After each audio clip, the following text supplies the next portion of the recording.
What's up, everyone? This is Rick with UTV Source. I'm here with Brandon Twitchell from HCR Suspension.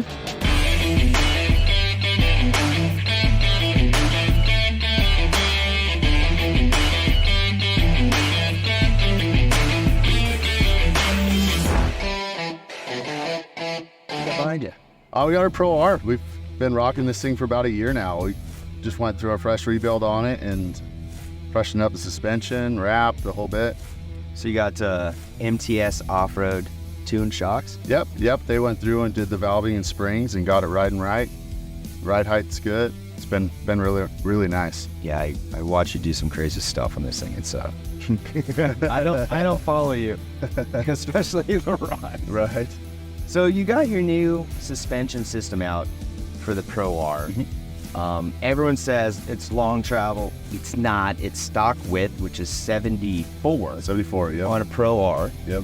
And tell us a little bit about the differences between a factory suspension and what HCR offers for the Pro R. Yeah, so, I mean, honestly, Polaris killed it out of the box. They built a very stout stock suspension.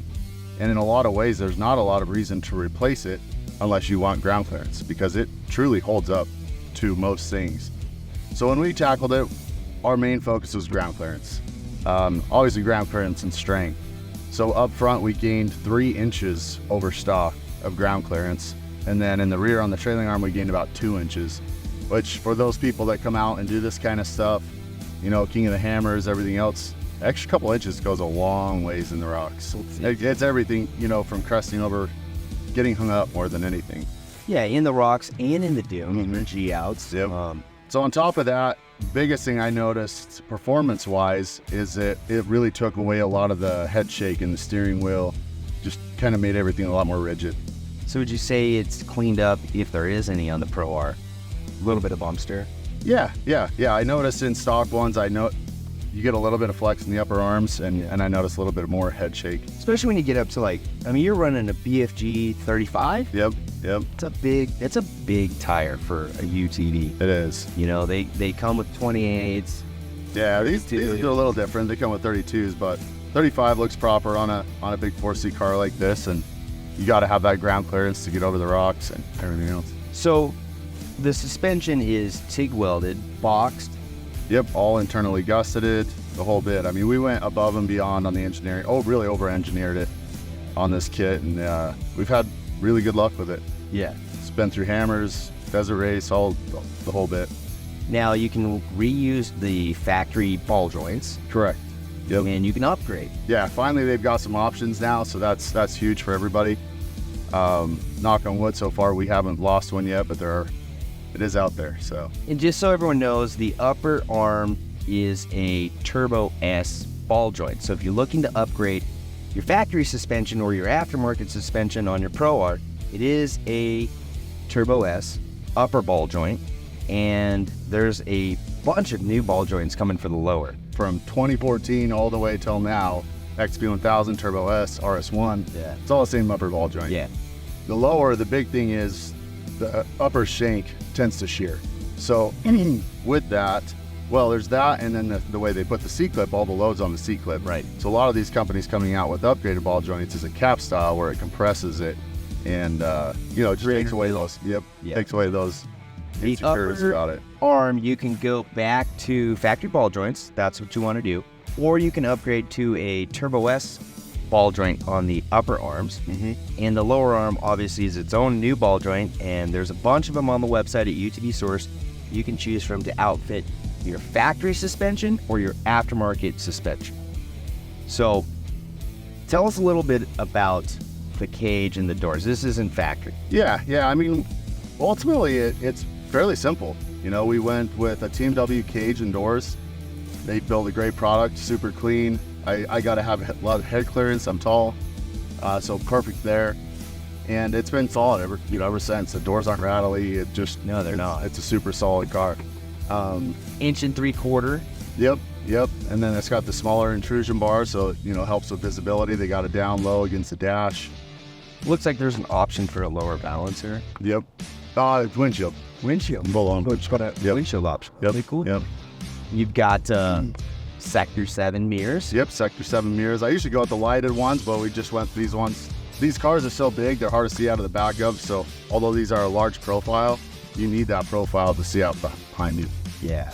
And cage, doors, fenders. Yeah, we just added these DRT fenders. So with this big wide car, it kind of gives it that look of kind of a buggy. It needs. Yeah, It does. yeah. And They almost look factory. They're super durable, easy install. Yep. Yeah, they turned out really clean. I'm stoked on them. It's kind of a new look for HCR too, black and red. Yeah, this car was red, and I decided to change it up. Yeah. You got Buggy Whips up top. Yep. Are those the 2-footers? 2-footers. It's always good. Good choice of whips. They'll hold up to all the trees we bash them into and everything else. Now, what kind of lighting are you running on this one? Because HCR has a tendency to really go through all the lighting with different brands, so you've got a pretty good... Yeah. I've ran a lot of KC stuff. I've been really happy with their stuff. This one's actually a Scorpion light. It's one of our house brands. Okay. It's a fairly inexpensive, good option, just for a budget-friendly guy. I didn't even know. I thought I knew a lot. So Scorpion, so it's a single row or dual row? Dual row, yeah. LED. Yep. Not a ton of lighting. I did have the lighted mirrors on it, but I wanted to try these out. Okay. And then going to the interior, obviously Rockford stereo. It comes factory. Yep. We do the upgrade with them every time. So this is the ultimate. It is. Yes. Yep. And then from there, we went with Pro Armor seats and harnesses. I sat in them. I haven't spent a lot of time in Pro Armor lineup. It's got really great bolstering. Yeah. Well, and they're they work directly with Polaris, so the latch system, everything else works. They're very well. Yep. Very, very comfortable seat. Yeah, I've thoroughly enjoyed them, especially in a recreational car. They're just super plush and comfy. We've got the Pro Armor. Pro Armor visors. Oh. Surprisingly, I honestly questioned if you could actually see through them because you get dusty and everything else, but they work really well. No, they're really nice too, and the action on them is like really clean. Yeah. Really clean. And then we did a Viper gated shifter. So, that stuff in the rocks, especially these Pro Rs, they're kind of a pain to get it. Yeah, here sometimes. Here, you're not changing the actual shift linkage, you're changing the shifter with a really nice gated system now. Yeah, and it's cool. They do a Delrin liner and everything else, so it's the durabilities. I installed it. It went in very easy, but I'm not gonna lie. When you have a 2-seater and a 4-seater to get in there to get everything done, it's a job. You want to do all that stuff at one time. Yeah. You don't want to add it over and over. Yeah, because the whole interior comes out to get to that shifter button. It is worth it. We put it on one, and it's not difficult. It's a job. So, one thing I wanted to mention about the Pro Armor seats too is in the Ultimates, I think they're the only ones you can pull the seat down for the bench. oh, so this still acts as a bench? Yes. Oh, that's cool. And then how is it? Do they pop out the back to get to the belt? Yep. Back? Yep. It's the same release as factory. The back pops off. Those fold down. You get the belt that way. That's really cool. I noticed on the back of this that those aren't factory sway bar links. Yeah. They're all Billet 7075 sway bar links. Gets rid of that. I mean, honestly, it's more of an aesthetics thing for me. Yeah. The factory ones rarely ever fail.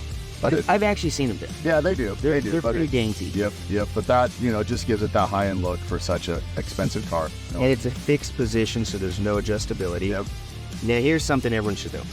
Just because your sway bar links are adjustable doesn't mean you need to adjust them. They actually need to get set back to factory spec. Yep. So, a fixed position, sway bar in link front or back is just as great as an option as the adjustable. Correct. In fact, it's less work. Yep. So, and you don't have to worry about the jam nuts coming with. Right. There's a lot to be said just about a fixed sway bar. Sometimes simple is better. Yep. And that's a good option right there. This looks nice too. And then all the way in the back, we've got our 7075 billet radius rods, all with FK Heims, and our HCR pull plate. Super clean. We obviously added a skid plate to keep that rocker protection there because we do use this thing. We use it hard. Honestly, tell everyone out there how much is it a pain in the butt to install a skid plate? I mean, after you've done it a few times, it's kind of sketchy, but I take a winch and pull the car up on its side to get underneath there. Yeah. But honestly, the biggest thing is these rocker protections. Right. In most situations, unless you're doing bouldery type stuff. You want to slide across it. Yeah, it does that. But that rocker takes the most of use. And if you're looking for a skid plate, guys, I'm going to recommend that you do that upgrade right out of the gate, so everything just comes off and goes back on really easy. So you don't deform the factory plastics. It makes it a little bit of just a little bit harder. Yeah. It can be. Yeah. Well, and you just get dirt and all the screws and everything else. It will nice. Yep.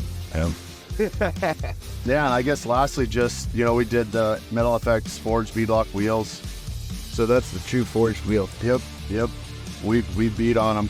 Yeah, we kind of screwed them up this week. Yeah, but they hold up, and then, we rocked the 35-inch UTV BFG KM3. Sticky. And I've got, these are the non-stickies, and I've got almost 1,000 miles on these tires, and they still look great. And we drive hard. Yeah, no, I don't mess around. So they're solid tire for everything all around. Well, enough talk. Let's see it in action. Yeah, let's do it.